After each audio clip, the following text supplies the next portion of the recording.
مدرب كندا يتحدى وليد الركراكي، وهذا ما قاله. عبر الإنجليزي جون هادمان مدرب المنتخب الكندي عن حسرته بالإقصاء مبكرا من منافسات كأس العالم عقب الخسارة الثانية أمام منتخب كرواتيا ب4 أهداف مقابل هدف وحيد برسم الجولة الثانية من دور المجموعات. وقال في تصريحات إعلامية بعد نهاية المباراة: فخور باللاعبين، لكن لست راضيا على الأداء. لقد سجلنا أول هدف لنا في كأس العالم، لكننا نشعر بخيبة أمل. سنعود مرة أخرى للبطولة بشكل مغاير.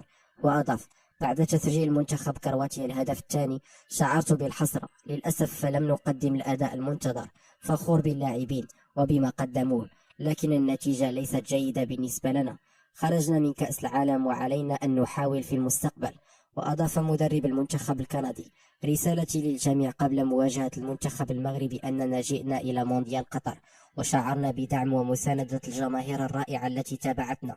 لعبنا أول مباراة بشكل جيد، لكن المباراة بلجيكا فقدنا خلالها التركيز وكنا نريد تحقيق الفوز.